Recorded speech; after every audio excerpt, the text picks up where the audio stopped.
दोस्तों नमस्कार। आपका हमारे चैनल पर बहुत बहुत स्वागत है।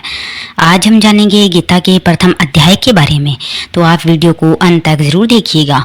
हमारे चैनल पर आपको डे बाय डे प्रथम अध्याय से लेकर 18 अध्याय तक संपूर्ण हिंदी में अध्याय मिलेंगे। तो आज के टाइम में भागदौड़ भरी जिंदगी में किसी को भी गीता पढ़ने का समय नहीं होता है, तो आप इस प्रकार फोन के माध्यम से है वो गीता सुन सकते हैं। आज के समय में कोई बच्चा हो, बूढ़ा हो या कोई स्टूडेंट लाइफ हो, सभी को गीता का अध्याय तो अवश्य ही सुनना चाहिए। तो आइए जानते हैं।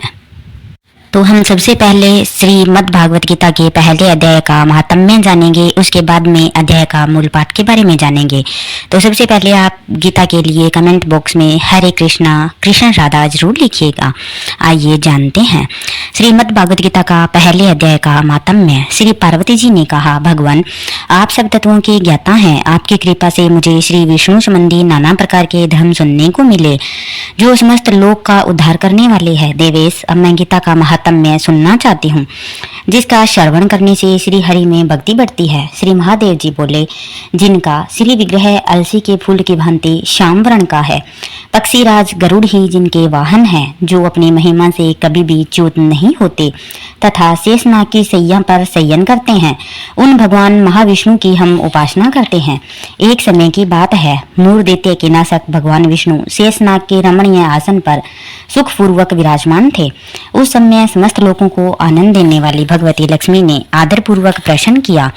श्री लक्ष्मी जी ने पूछा, भगवान आप संपूर्ण जगत का पालन करते हुए भी अपने ऐश्वर्य के प्रति उदासीन से होकर जो इस क्षीर सागर में नींद ले रहे हैं, इसका क्या कारण है? श्री भगवान बोले, सुमुखी मैं नींद नहीं लेता हूँ, अपितु तत्व का अनुसरण करने वाली अंतदृष्टि के द्वारा अपने ही महेश्वर तेज का साक्षात्कार कर रहा हूँ। देवी, यह वही तेज है जिसका योगी पुरुष कुशागर बुद्धि के द्वारा अपने अंतकरण में दर्शन करते हैं तथा जिसे मीमांसक विद्वान वेदों का सार तत्व निश्चित करते हैं। वह महेश्वर तेज एक अजर प्रकाश स्वरूप आत्म रूप रोग शोक से रहित अखंड आनंद का पुंज निष्पंद निरीह तथा द्वैत रहित है। इस जगत का जीवन उसी के अधीन है, मैं उसी का अनुभव करता हूँ। देवेश्वरी, यही कारण है कि मैं तुम्हें नींद लेता सा प्रतीत हो रहा हूँ। श्री लक्ष्मी जी ने कहा, ऋषिकेश आप ही योगी पुरुषों के दिए हैं, आपके अंतरिक्त भी कोई ध्यान करने योग्य तत्व है। यह जानकर मुझे बड़ा कौतूहल हो रहा है। इस चराचर जगत की सृष्टि और संहार करने वाले स्वयं आप ही हैं। आप सर्व समर्थ हैं। इस प्रकार की स्थिति में होकर भी यदि आप उस परम तत्व से भिन्न हैं तो मुझे उसका बोध कराइए। श्री भगवान बोले, प्रिय आत्मा का स्वरूप द्वैत और अद्वैत से पृथक, भाव और अभाव से मुक्त तथा आदि और अनंत से रहित है। शुद्ध ज्ञान के प्रकाश से उपलब्ध होने वाला तथा परमानंद स्वरूप होने के कारण एकमात्र सुंदर है। वही मेरा ईश्वरीय रूप है। आत्मा का एक तत्व ही सबके द्वारा जानने योग्य है। गीता शास्त्र में इसी का प्रतिपादन हुआ है। अमित तेजस्वी भगवान विष्णु के ये वचन सुनकर लक्ष्मी देवी ने शंका उपस्थित करते हुए कहा, भगवान यदि आपका स्वरूप स्वयं परमानंदमय और मन वाणी की पहुंच के बाहर है तो गीता कैसे उसका बोध कराती है? मेरे इस संदेह का आप निवारण कीजिए। श्री भगवान बोले, सुंदरी सुनो, मैं गीता में अपनी स्थिति का वर्णन करता हूँ। कर्म से 5 अध्यायों को तुम 5 मुख जानो, 10 अध्यायों को 10 भुजाएं समझो तथा 1 अध्याय को उदर और 2 अध्यायों को दोनों चरण कमल जानो। इस प्रकार यह 18 अध्यायों की वाग्मय ईश्वरीय मूर्ति ही समझनी चाहिए। यह ज्ञान मात्र से ही महान पातकों का नाश करने वाली है। जो उत्तम बुद्धि वाला पुरुष गीता के 1 या आधे अध्याय का अथवा 1 आधे या चौथाई श्लोक का भी प्रतिदिन अभ्यास करता है, वह सुशर्मा के समान मुक्त हो जाता है। श्री लक्ष्मी जी ने पूछा, देव सुशर्मा कौन था, किस जाति का था और किस कारण से उसकी मुक्ति हुई? श्री भगवान बोले, प्रिय सुशर्मा बड़ी खोटी बुद्धि का मनुष्य था। पापियों का तो वह शिरोमणि ही था। उसका जन्म वैदिक ज्ञान से शून्य एवं क्रूरता पूर्ण कर्म करने वाले ब्राह्मणों के कुल में हुआ था। वह न ध्यान करता था, न जप, न होम करता था, न अतिथियों का सत्कार करता था वह लंपट होने के कारण सदा विषयों के सेवन में ही आसक्त रहता था। हल जोतता और पत्ते बेचकर जीविका चलाता था। उसे मंदिरा पीने का व्यसन था तथा वह मांस भी खाया करता था। इस प्रकार उसने अपने जीवन का दीर्घकाल व्यतीत कर दिया। एक दिन मूढ़ बुद्धि शिव शर्मा पत्ते लाने के लिए किसी ऋषि वाटिका में घूम रहा था। इसी के बीच में काल रूपी काले सांप ने उसे डस लिया। शिव शर्मा की मृत्यु हो गई। तदंतर वह अनेक नरकों में जा वहां की यातनाएं भोग कर मृत्युलोक में आया और वहां बोझ ढोने वाला बेल हुआ। उस समय किसी पड़मू ने अपने जीवन को आराम से व्यतीत करने के लिए उसे खरीद लिया। बेल ने अपनी पीठ पर पड़मू का भार ढोते हुए बड़े कष्ट से 7-8 वर्ष बिताए। एक दिन पड़मू ने किसी ऊंचे स्थान पर बहुत देर तक बड़ी तेजी के साथ उस बेल को घुमाया। इससे वह थक कर बड़े वेग से पृथ्वी पर गिरा और मूर्छित हो गया। उस समय वहां कुतूहलवश आकृष्ट से हो बहुत से लोग एकत्रित हो गए।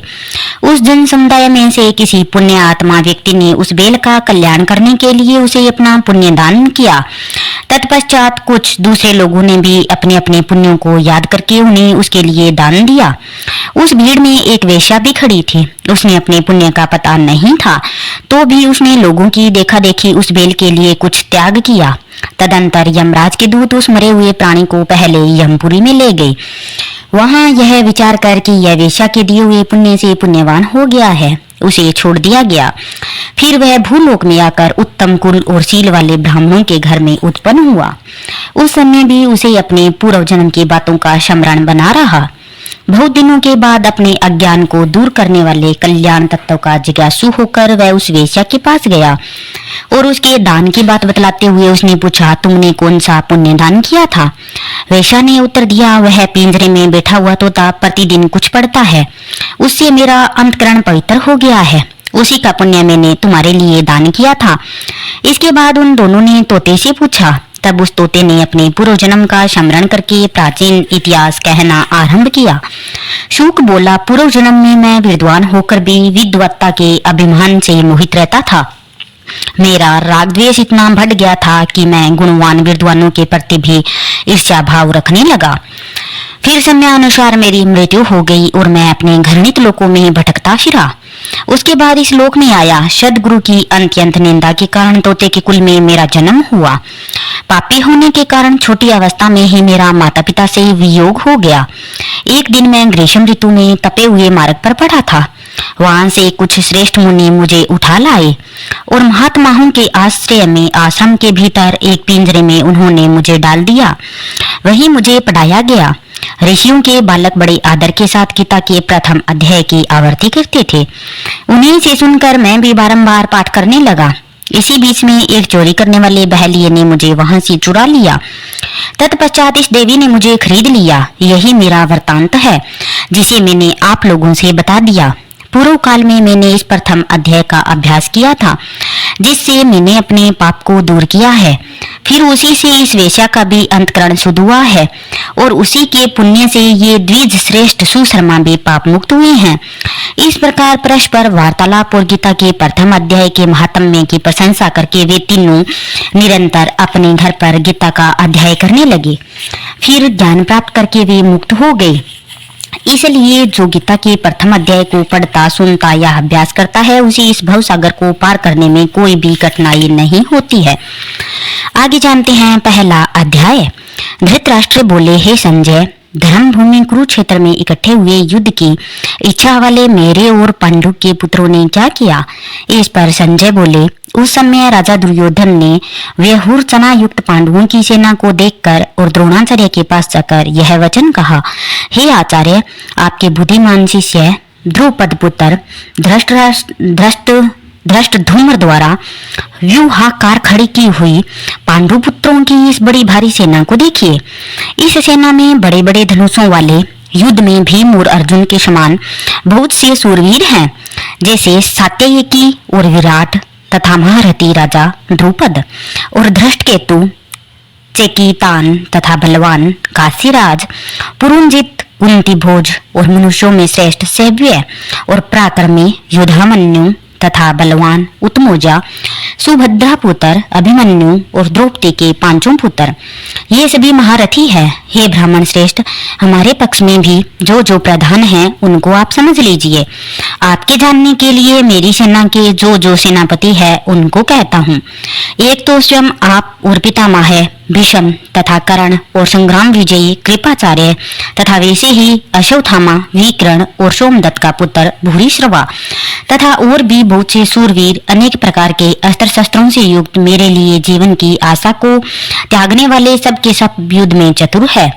भीष्म पितामह द्वारा रक्षित हमारी वह सेना सब प्रकार से अजेय है और भीम द्वारा रक्षित इन लोगों की यह सेना जीतने में सुगम है। इसलिए सब मोर्चों पर अपनी अपनी जगह स्थित रहते हुए आप लोग सब के सभी निसंदेह भीष्म पितामह की ही सब ओर से रक्षा करें। इस प्रकार द्रोणाचार्य से कहते हुए दुर्योधन के वचनों को सुनकर कौरवों में वृद्ध बड़े प्रतापी पितामह भीष्म ने उस दुर्योधन के हृदय में हर्ष उत्पन्न करते हुए उच्च स्वर से सिंह की नाद के समान गरज कर शंख बजाया। उसके उपरांत शंख और नगाड़े तथा ढोल, मृदंग और नरसिंहादी बाजे एक साथ ही बजे। उनका वह शब्द बड़ा ही भयंकर हुआ। उसके अनंतर सफेद घोड़ों से युक्त उत्तम रथ में बैठे हुए श्री कृष्ण महाराज और अर्जुन ने भी अलौकिक शंख बजाई। उनमें श्री कृष्ण महाराज ने पंचजन्य नामक शंख और अर्जुन ने देवदत्त नामक शंख बजाया। भयानक क्रम वाले भीमसेन ने पौंड्र नामक महाशंख बजाया। कुंती पुत्र राजा युधिष्ठिर ने अनंत विजय नामक शंख और नकुल और सहदेव ने सुघोष और मणिपुष्पक नाम वाले शंख बजाए। श्रेष्ठ धनुष वाले काशीराज और महारथी शिखंडी और धृष्टधुम्र तथा राजा विराट और अजेय सात्यकिनी तथा राजा द्रुपद और द्रौपदी के पांचों पुत्र और बड़ी भुजा वाले सुभद्रा पुत्र अभिमन्यु, इन सब ने हे राजन अलग अलग शंख बजाए और उस भयानक शब्द ने आकाश और पृथ्वी को शब्दायमान करते हुए धृतराष्ट्र पुत्रों के हृदय विदीर्ण कर दिए। हे राजन, उसके उपरांत कपिध्वज अर्जुन ने खड़े हुए धृतराष्ट्रीय पुत्रों को देखकर उस शस्त्र चलने की तैयारी के समय धनुष उठाकर ऋषिकेश के श्री कृष्ण महाराज से यह वचन कहा, हे अच्युत, मेरे रथ को दोनों सेनाओं के बीच में खड़ा कीजिए, जब तक मैं इन स्थित हुए युद्ध की कामना वालों को अच्छी प्रकार देख लूं कि इस युद्ध रूप व्यापार में मुझे किन किन के साथ युद्ध करना योग्य है। दुर्बुद्धि दुर्योधन का युद्ध में कल्याण चाहने वाले जो जो ये राजा लोग इस सेना में आए हैं, उन युद्ध करने वालों को मैं देखूंगा। संजय बोले, हे धृतराष्ट्र, अर्जुन द्वारा इस प्रकार कहे हुए महाराज श्री कृष्णचंद्र ने दोनों सेनाओं के बीच में भीष्म और द्रोणाचार्य के सामने और संपूर्ण राजाओं के सामने उत्तम रथ को खड़ा करके ऐसा कहा कि हे पार्थ, इन इकट्ठे हुए कौरवों को देख। उसके उपरांत प्रथापुत्र अर्जुन ने उन दोनों ही सेनाओं में स्थित हुए पिता के भाइयों को, पितामहों को, आचार्यों को, मामों को, भाइयों को, पुत्रों को, पौत्रों को तथा मित्रों को, ससुरों को और सुहृदयों को भी देखा। इस प्रकार उन खड़े हुए संपूर्ण बंधुओं को देखकर वे अत्यंत करुणा से युक्त हुए। कुंती पुत्र अर्जुन शोक करते हुए यह बोले, हे कृष्ण, इस युद्ध की इच्छा वाले खड़े हुए शव जन समुदायों को देखकर मेरे अंग स्थिर हुए जाते हैं और मुख भी सूखा जाता है और मेरे शरीर में कंप तथा रोमांच होता है तथा हाथ से गांडीव धनुष गिरता है और त्वचा भी बहुत जलती है तथा मेरा मन भ्रमित सा हो रहा है, इसलिए मैं खड़ा रहने को भी समर्थ नहीं हूँ। हे केशव, लक्षणों को भी विपरीत ही देखता हूँ तथा युद्ध में अपने कुल को मारकर कल्याण भी नहीं देखता। हे कृष्ण, मैं विजयी नहीं चाहता हूँ और न राज्य तथा सुखों को भी नहीं चाहता।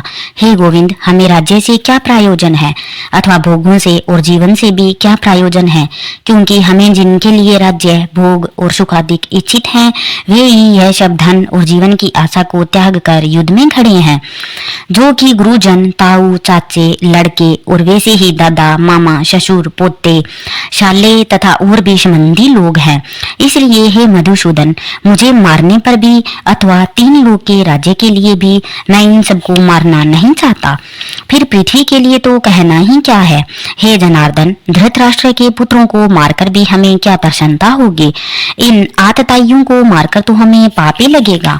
हे माधव, अपने बांधव धृतराष्ट्र के पुत्रों को मारने के लिए हम योग्य नहीं हैं, क्योंकि अपने कुटुंब को मारकर हम कैसे सुखी होंगे?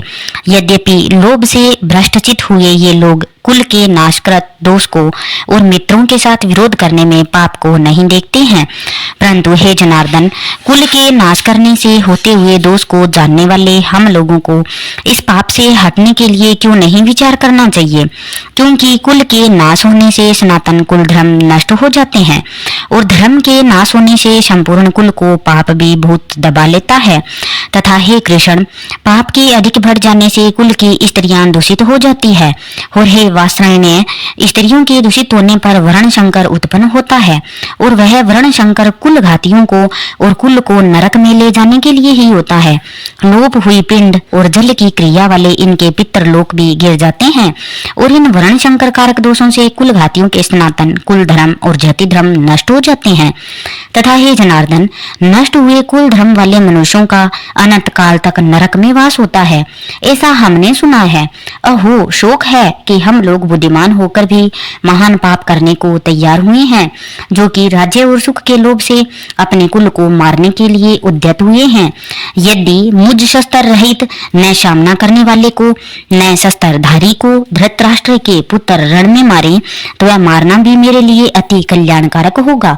संजय बोले, रणभूमि में शोक से उद्दीनन मन वाले अर्जुन इस प्रकार कहकर बाण सहित धनुष को त्याग कर रथ के पिछले भाग में बैठ गए।